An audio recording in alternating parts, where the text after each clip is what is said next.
President ఈరోజు జాతీయ BC సంక్షేమ సంఘం అధ్యక్షులు రాజ్యసభ సభ్యులు ఆర్ కృష్ణన్న ఆదేశాల మేరకు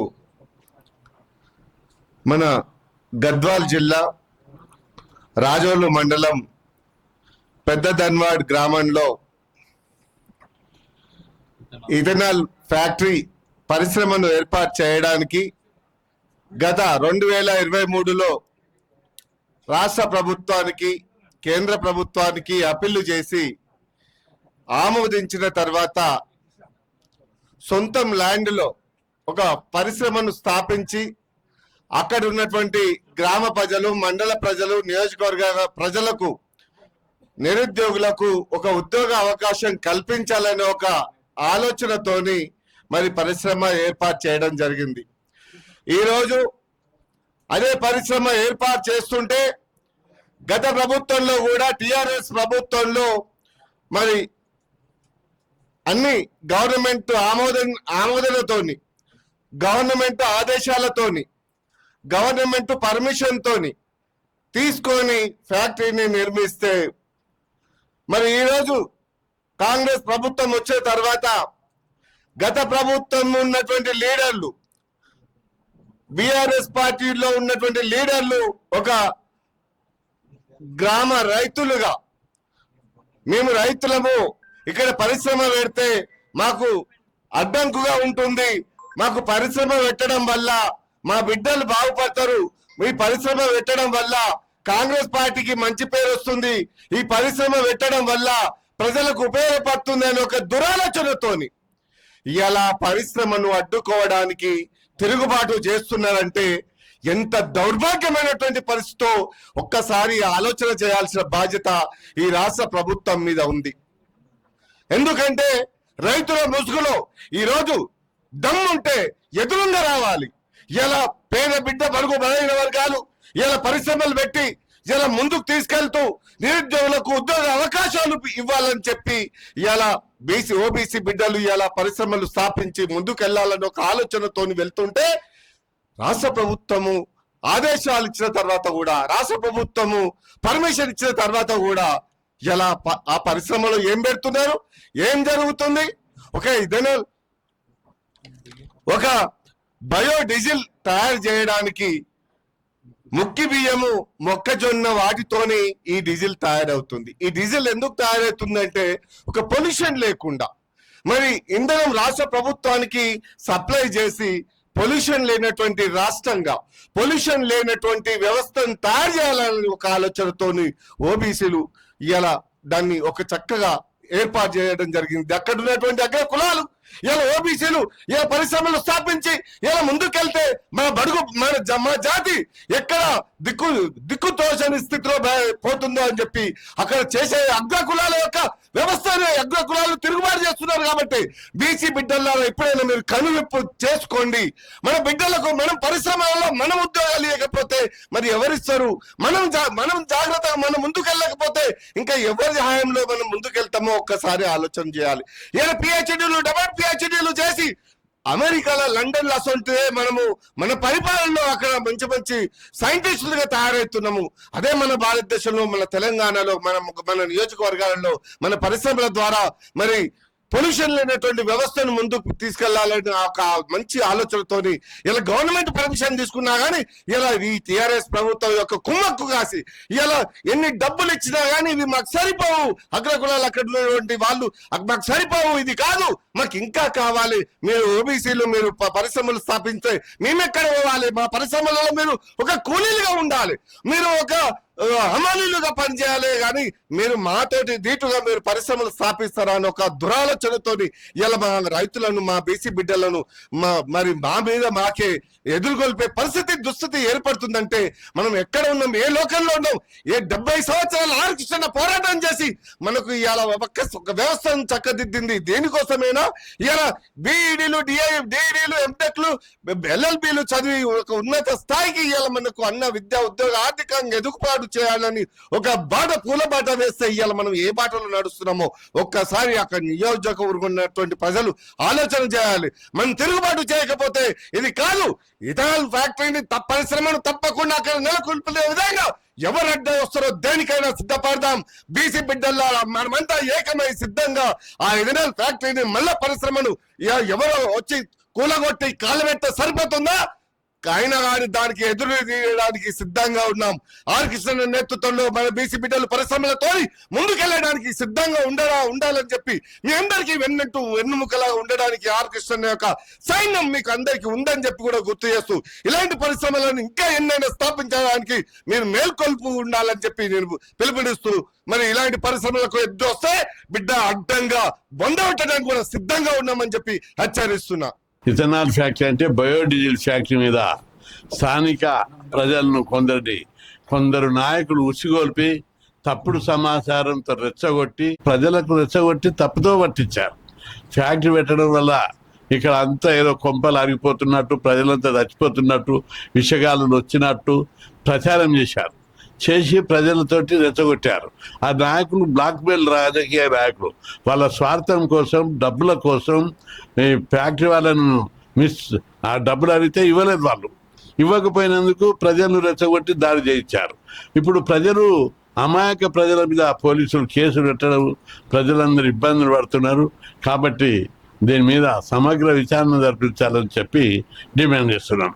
అక్కడ ఉన్నటువంటి ప్రజలకు నేను విజ్ఞప్తి చేస్తున్నా, యువకులకు, ప్రజలకు, ఏ ప్రాంతమైన అభివృద్ధి చెందాలంటే ఆ ప్రాంతంలో పరిశ్రమలు, కంపెనీలు పెట్టాలని అక్కడ ప్రజలు డిమాండ్ చేస్తారు. జపాన్ డెవలప్ అయిందంటే పరిశ్రమలు, ఊరికొక పరిశ్రమ ఉంటుంది అక్కడ. ఇంగ్లాండ్లో వ్యవసాయం ఉండేవి, గ్రామాలు ఉంటాయి, అన్ని పరిశ్రమలే ఉంటాయి. అక్కడ పేదవాళ్ళు లేరు, ప్రతి ఒక్కరికి బంగ్లా, కారు, కోట్ల రూపాయలు ఉంటాయి. ఇక్కడ మన దగ్గర వ్యవసాయం చేసే వాళ్ళు అప్పుల పాలై, అవస్థల పాలై, ఆకలి చావులు వస్తున్నారు. ఇక పెద్ద కులపళ్ళందరూ వాళ్ళ భూములు అమ్ముకొని హైదరాబాద్ వచ్చి కంపెనీలు పెట్టారు. వాళ్ళు కంపెనీలు పెట్టుకొని డెవలప్ అవుతున్నారు. మన పేద కులాలు అక్కడ భూములు పోతాయని, విషగాలులు వస్తాయని, వాతావరణం కలుషితం అవుతుందని, చచ్చిపోతారని రకరకాల వదంతులు పుట్టించి ప్రజలను రెచ్చగొట్టి ఫ్యాక్టరీ రాకుండా అడ్డుకుంటున్నారు. ఫ్యాక్టరీ రావడం వల్ల అక్కడ ప్రజలకు ఎలాంటి ఇబ్బంది ఉండదు. స్థానికులకు కొన్ని వేల మందికి ఉద్యోగాలు దొరుకుతాయి. రెండవది, ఆ ప్రాంతం యొక్క భూముల రేటు ఇప్పుడు 20 లక్షలు 15 లక్షలు ఉంది, 50 లక్షలకి ఇక్కడ పెరుగుతుంది ఆ ప్రాంతం భూములని.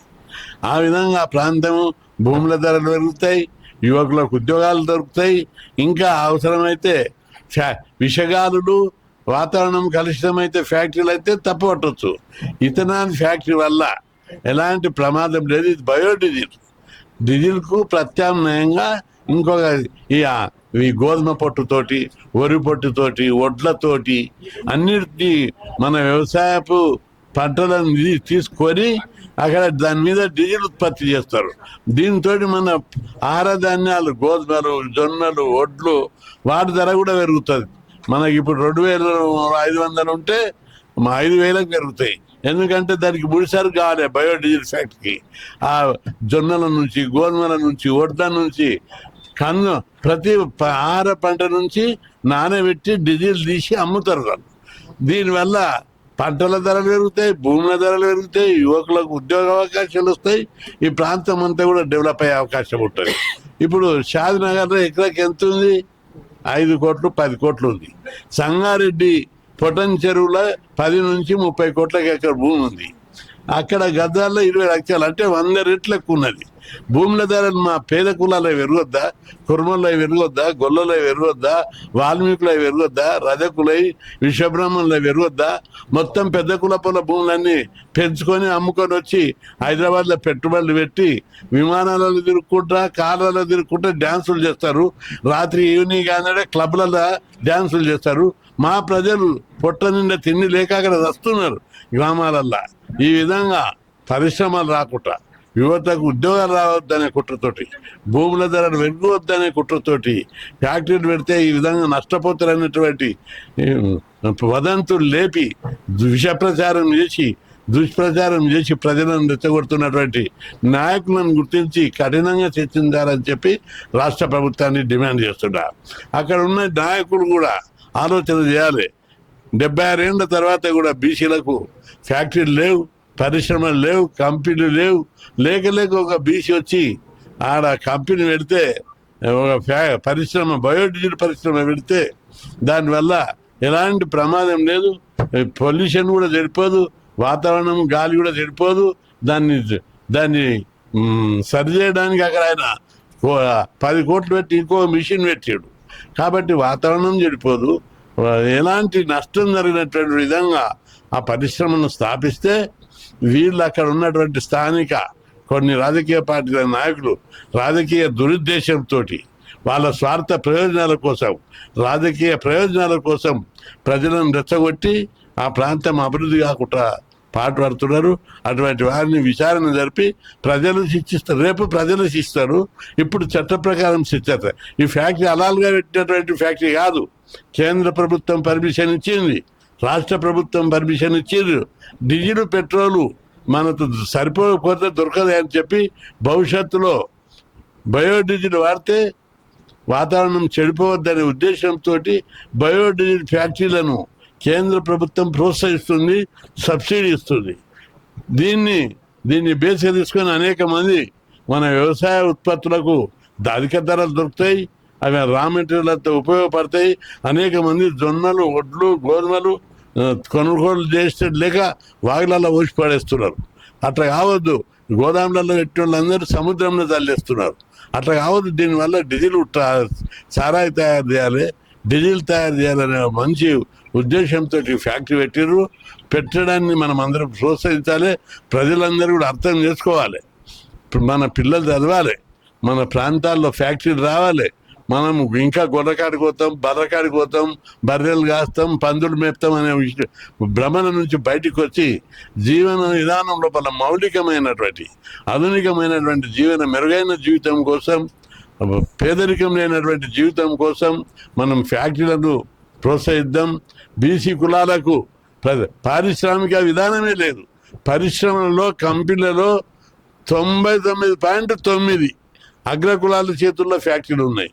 బీసీల చేతి ఒక్క ఫ్యాక్టరీ లేదు. లేక ఎవడన్నా బీసీ పెడుతుంటే ఇంకో బీసీ పెడతాడని చెప్పి కేంద్ర ప్రభుత్వాలు, రాష్ట్ర ప్రభుత్వ భూముల సబ్సిడీలో కానీ బ్యాంకుల సబ్సిడీలో మొత్తం అంతా అగ్రకులాలు తీసుకొని బ్యాంకులను ముంచేస్తున్నారు. ఆ బ్యాంకులలో దాదాపు 16 లక్షల కోట్ల రూపాయలు ముంచి మాఫీ చేపించుకున్నారు. బీసీలు ఎవరన్నా లేక పెడుతుంటే ఇట్లా అడ్డుకోవడానికి ప్రయత్నం చేస్తున్నారు. కాబట్టి బయోడీజిల్ పరిశ్రమ విషయం లోపల ఆయన పూర్తి రక్షణ కల్పించి ఆ కంపెనీని ప్రారంభించడానికి ప్రభుత్వం పూర్తి సహకారం ఇవ్వాలి.